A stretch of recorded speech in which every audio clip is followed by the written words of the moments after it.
Hi friends, welcome to TFC media planet leaf. Kurukshetra మహాసంగ్రామం మొదటి 9 రోజులు జరిగిన భారీ మారణకాండ, ఆ రోజుల్లో పన్నిన వ్యూహాల గురించి నేను మొదటి భాగంలో చెప్పాను.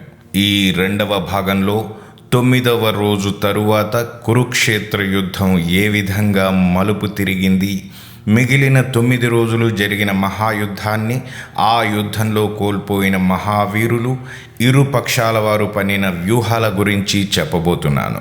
10వ రోజున కౌరవులకు ఎదురులేని దెబ్బ తగిలిందనే చెప్పాలి. భీష్ముణ్ణి సంహరించడమే పరమావధిగా యుద్ధరంగంలోకి దిగిన అర్జునుడు, శిఖండి భీష్ముణ్ణి చుట్టుముట్టి బాణాల వర్షాన్ని కురిపించగా, అది చూసిన ద్రోణుడు వారిని అడ్డుకోవడానికి ప్రయత్నించగా ఆయనకు ధర్మరాజు అడ్డు తగిలి ద్రోణుడిని భీష్ముడికి దూరంగా పెట్టాడు. అర్జున, శిఖండి ధాటికి భీష్ముడు కుప్పకూలిపోయాడు. 11వ రోజు భీష్ముడు లేకపోవడంతో దుర్యోధనుడు ద్రోణుడిని సర్వసైన్యాధ్యక్షునిగా నియమించి ధర్మరాజుని ప్రాణాలతో తీసుకురమ్మని ఆదేశించాడు. ఆ రోజే తొలిసారిగా కర్ణుడు యుద్ధంలో పాల్గొన్నాడు.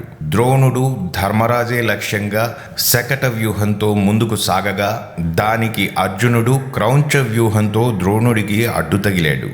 12వ రోజు ధర్మరాజుని పట్టాలంటే అర్జునుడిని దూరంగా తీసుకువెళ్లాలని ఆలోచించిన ద్రోణుడు సుకర్మని, అతని పరివారాన్ని మొత్తం అర్జునుడిపైకి పంపించాడు.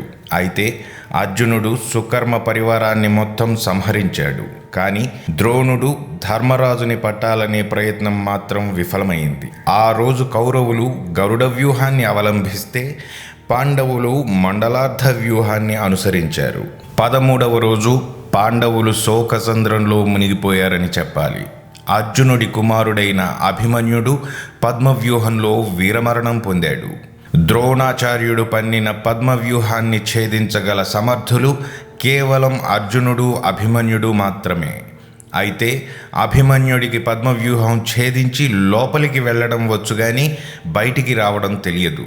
పద్మవ్యూహానికి దూరంగా అర్జునుడిని త్రిగర్తులు తీసుకువెళ్ళగా, పద్మవ్యూహంలో ఒంటరిగా చిక్కిన అభిమన్యుడిని కౌరవులు మూకుమ్మడిగా దాడి చేసి వెన్నుపోటు పొడిచి చంపారు.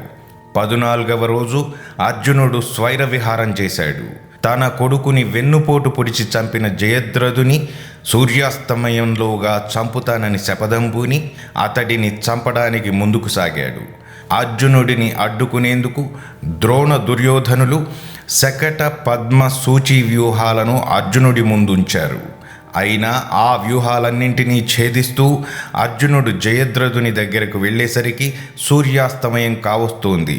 అది గమనించిన కృష్ణుడు తన సుదర్శన చక్రాన్ని సూర్యుడికి అడ్డుగా నిలిపి కౌరవులకు సూర్యాస్తమయం అయిందనే భ్రమ కలిగించాడు. దాంతో తాను బ్రతికిపోయాననే సంతోషంతో రక్షణ వలయంలోంచి బయటకు వచ్చాడు జయద్రథుడు. సరిగ్గా అదే సమయంలో కృష్ణుడు తన సుదర్శన చక్రాన్ని అడ్డు తీయగా సూర్యుడు అస్తమించలేదని కౌరవులకు తెలిసేలోపు అర్జునుడు ఒకే బాణంతో జయద్రథుడి శిరస్సు ఖండించాడు. ఆ రోజు సూర్యాస్తమయం తరువాత కూడా ఘటోత్కచుడు భారీ కాయంతో గాలిలో ఎగురుతూ కౌరవులను ఊచకోత కోయసాగాడు. ఘటోత్కచుడిని నిలువరించడానికి కర్ణుడు అర్జునుడిపై ప్రయోగించడానికి దాచి ఉంచిన శక్తి అనే అస్త్రాన్ని ఘటోత్కచుడిపై ప్రయోగించాడు. దానితో ఘటోత్కచుడు కౌరవులపై పడి చనిపోయాడు. అతని శరీరం క్రింద పడి కొన్ని వేల మంది కౌరవ సైన్యం చనిపోయింది. 15వ రోజు కురుక్షేత్ర యుద్ధంలో ఎన్నో అనుకోని పరిణామాలు జరిగాయి. ఆనాడు ద్రోణుడు, ద్రుపదుడు విరాటుడిని చంపగా తండ్రి మరణాన్ని చూసిన దృష్టద్యుమ్నుడు ద్రోణుడిపై ద్వంద్వ యుద్ధానికి దిగాడు.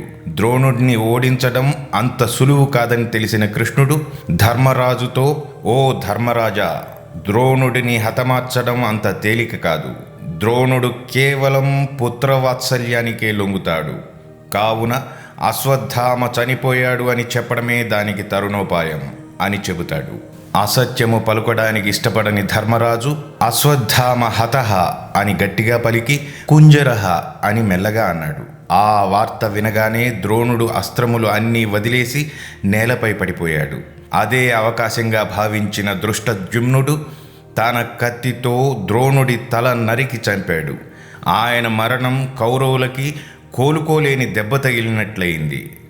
అదే రోజు రాత్రి కుంతీదేవి కర్ణుని దగ్గరికి వెళ్ళి, నాయనా కర్ణ, నీవు నా పెద్ద కుమారుడవు.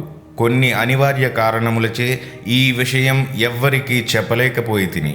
పాండవులు 5 నీ సోదరులు. దయచేసి వారిని యుద్ధంలో వధించవద్దు అని చెప్పగా, దానికి కర్ణుడు, ఒక్క అర్జునుడిని తప్ప మిగిలిన వారిని నేను ఏమీ చేయను అని మాట ఇచ్చాడు. 16వ రోజు అశ్వత్థామ సూచనల మేరకు దుర్యోధనుడు కర్ణుడిని సర్వ సైన్యాధ్యక్షుడిగా చేశాడు. ఆనాడు కర్ణుడు మకర వ్యూహంతో యుద్ధరంగంలోకి వచ్చి పాండవ సైన్యాన్ని కకావికలం చేయగా, దానికి ప్రతిదాడిగా అర్జునుడు అర్ధచంద్ర వ్యూహాన్ని అమలుపరిచాడు. మధ్యాహ్నం తరువాత కర్ణార్జునులు ఇద్దరూ భీకర పోరు సలిపారు. వీరి యుద్ధానికి రణభూమి మొత్తం భీతిల్లిపోయింది. సూర్యాస్తమయం సమయానికి కర్ణుడు అర్జునుడి వింటి నారను తెంచగా, సూర్యాస్తమయం అవ్వడంతో యుద్ధ ధర్మాన్ని పాటిస్తూ కర్ణుడు యుద్ధాన్ని విరమించాడు. ఆ రోజు పోరులో ఇరు సైన్యాలు భారీగా నష్టపోయాయి. 17వ రోజు అతి భీకర పోరు జరిగింది. ఆ రోజు పాండవులు దుర్జయ వ్యూహాన్ని అనుసరించారు. ఆనాడు కర్ణుడు మొదట ధర్మరాజుతో యుద్ధం చేసి ఆయనను ఓడించి ప్రాణాలతో వదిలేశాడు. ఆ సమయంలో కర్ణుడు ధర్మరాజుని తీవ్రంగా దూషించాడు. ఆ దూషణలు విన్న అర్జునుడు కర్ణుడితో ద్వంద్వయుద్ధానికి దిగాడు. అర్జునుడితో భీకర పోరు చేస్తుండగా కర్ణుడి రథచక్రం నేలలో కూరుకుపోయింది.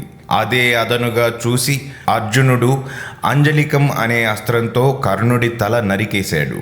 అదే రోజు భీముడు దుశ్శాసనుణ్ణి చంపి అందరూ చూస్తుండగా అతని గుండెలు చీల్చి రక్తం తాగాడు. అతని రక్తంతో తడిపి పాంచాలి శిరోజాలను ముడివేసి ఆమెకిచ్చిన మాట నెరవేర్చుకున్నాడు. 18వ రోజు యుద్ధం ఆఖరి రోజు. ఆనాడు పాండవ కౌరవుల సైన్యం సమూలంగా అంతమయ్యింది. శల్యుడు, శకుని, మిగిలిన కౌరవ సోదరులు అంతమవ్వగా అశ్వత్థామ, కృపాచార్యుడు, కృతవర్మ పారిపోయారు. తాము ఓడిపోతున్నామని భావించి దుర్యోధనుడు యుద్ధ భూమి వదిలి అక్కడికి దగ్గరలో ఉన్న మడుగులో దాగున్నాడు. అతని జాడ కనుగొన్న పాండవులు తమలో ఒకరితో యుద్ధం చేయమని రెచ్చగొట్టారు. దానికి భీముడు ఒక్కడే తనకి సరిజోడి అని దుర్యోధనుడు గదాయుద్ధం చేశాడు. కృష్ణుడి సూచన మేరకు భీముడు దుర్యోధనుడి తొడలు విరగ్గొట్టి సభలో తాను చేసిన ప్రతిజ్ఞను నిలబెట్టుకున్నాడు. ఇది ధర్మయుద్ధం కాదని బలరాముడు కోపగించుకోగా కృష్ణుడు ఆయన్ను శాంతింపజేశాడు. తీవ్రమైన గాయాలతో ఉన్న దుర్యోధనుడిని అలాగే వదిలేసి పాండవులు వెళ్ళిపోగా, వారు వెళ్ళిన తరువాత అశ్వత్థామ, కృపాచార్యుడు, కృతవర్మ దుర్యోధనుడి దగ్గరకు వచ్చి పాండవులను నాశనం చేస్తామని శపథం చేసిన మరుక్షణం దుర్యోధనుడు కన్ను మూశాడు. అంతటితో ఆ రోజు యుద్ధం ముగియగా యుద్ధంలో కేవలం 10 మంది మాత్రమే ప్రాణాలతో మిగిలారు. వారు పంచ పాండవులు, కృష్ణుడు, సాత్యకి, అశ్వత్థామ, కృపాచార్యుడు మరియు కృతవర్మ. అయితే 18వ రోజు రాత్రి అశ్వత్థామ పాండవులను చంపడానికి వారి శిబిరానికి వచ్చాడు. అక్కడ నిద్రిస్తున్న పాండవుల కుమారులు 5 దృష్టద్యుమ్నుని, శిఖండిని గొంతుకోసి చంపాడు. అది చూసిన అర్జునుడు అశ్వత్థామతో యుద్ధం చేయగా అశ్వత్థామ అర్జునుడిపై బ్రహ్మాస్త్రం ప్రయోగించాడు. ఆ వెంటనే అర్జునుడు కూడా బ్రహ్మాస్త్రం ప్రయోగించగా అవి రెండూ ఢీకొంటే భారీ వినాశనం సంభవిస్తుందని అక్కడున్న వారిరువురిని వారించగా అర్జునుడు తన అస్త్రాన్ని దారి మళ్లించాడు. అశ్వత్థామ మాత్రం పాండవులపై ఉన్న కోపంతో పాండవ స్త్రీల గర్భాల మీదకు దారి మళ్లించాడు. కానీ కృష్ణుడు అడ్డు వచ్చి వారిని కాపాడి అశ్వత్థామను 6000 సంవత్సరాల పాటు కుష్ఠువ్యాధిగ్రస్తుడివి కమ్మని శపించాడు. అంతటితో కురుక్షేత్ర యుద్ధం పరిసమాప్తి అయింది. ధర్మస్థాపనకు జరిగిన ఈ యుద్ధంతో కొన్ని లక్షల మంది ప్రాణాలు గాలిలో కలిసిపోయాయి. ధర్మము ఎప్పుడైతే తప్పుతుందో అక్కడ వినాశనం తప్పదని ఈ కురుక్షేత్ర యుద్ధం మనకి బోధిస్తుంది. అందుకే ప్రజలందరూ ధర్మబద్ధంగా జీవించినప్పుడే సుఖ సంతోషాలతో వర్ధిల్లుతారు. మరిన్ని అన్నోన్ ఫ్యాక్ట్స్తో మళ్ళీ మీ ముందుకు వస్తాను.